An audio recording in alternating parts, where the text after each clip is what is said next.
উনি সরি অনির্বাচিত যারা আছে 4 জন, কিন্তু নির্বাচিত যারা আছে সেশনের নাসিমুল হুকে দেখছেন। হ্যাঁ সিন্ডিকেটের ব্যাপারে সিন্ডিকেটের মেম্বার এত ফেসিবাদের দূষণ। হ্যাঁ ওদের মানে আছে এটা ইমোশনাল জায়গা, তারা আমাদের গুলি করার নির্দেশ দিচ্ছে। এই সিন্ডিকেট কীভাবে থাকবে ওনারা চেষ্টা করতেছে। এই জায়গায় মানে হচ্ছে এটা গভর্নমেন্টের একটা ইস্যু আছে, রাষ্ট্রপতির ইস্যু আছে, ঠিক আছে। তো আমি বললাম হচ্ছে একটা নির্বাচিত, ওনারা তো ডামি ইলেকশনের মধ্যে আসছে, আমরা তো ইলেকশনকে আমরা রিকগনাইজ করি না। হ্যাঁ বয়কট করছি।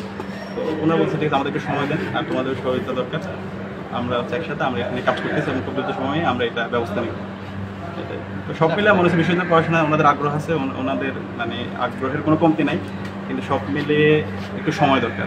এই জায়গায় আমাদের দায়িত্বশীল ভূমিকা আসতে হবে। ছাত্র সংগঠন আমরা যারা আছি, পাশাপাশি শিক্ষার্থী যারা আছে, সবাই যদি আমরা কালেক্টিভ ওয়েতে যদি আমরা সহযোগিতা করতে পারি, তাহলে ইনশাল্লাহ আমাদের এই সংকটটা কেটে যাবে। ভাই রাজনৈতিক নিষিদ্ধের বিষয়ে যে সিদ্ধান্তটা আসছিল, এই বিষয়ে তো ফাইনালি ভাবে ওরা কোনো সিদ্ধান্ত আসে না। হ্যাঁ ওটা হচ্ছে ওনাদের আলাপ হয়েছে, সিন্ডিকেটে আলাপ হয়েছে, ওনারা বাকি স্টেক হোল্ডারদের সাথে বসতেছে। আমরা কি ভাবছি, শিক্ষার্থীদের সাধারণ শিক্ষার্থীদের ভাবনা কি, সাধারণ শিক্ষার্থীদের ভাবনার জন্য ওনারা হলগুলোতে ভিজিট করেছে এবং কিছু জরিপ হয়েছে, ওই জরিপগুলো ওনাদের আসছে এবং এখন যারা ছাত্র সংগঠনের নেতৃবৃন্দ আছে তাদের সাথে ওনারা বসছে। আপনারা কি মনে করছেন, মানে আপনাদের সকল রাজনৈতিক দলের সাথে বিপিসি মহোদয় বসছেন? আমি ইসলামী ছাত্র শিবির ঢাকা বিশ্ববিদ্যালয় শাখার সভাপতি। তো আমরা বলেছি আমরা ছাত্র রাজনীতি নিষিদ্ধ হোক, এটা কোনো প্রাজ্ঞ সিদ্ধান্ত হতে পারে না। আমরা ছাত্র রাজনীতির রিফরমেশন চেয়েছি।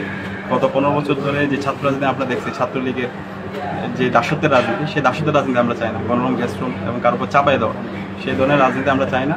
আমরা মেধার ভিত্তিতে রাজনীতি হবে, সেই ধরনের রাজনীতি চাই যেখানে মানুষের কথা বলার অধিকার থাকবে, যেখানে হচ্ছে সবার অ্যাক্সেস থাকবে, কোনো বিভাজন থাকবে না।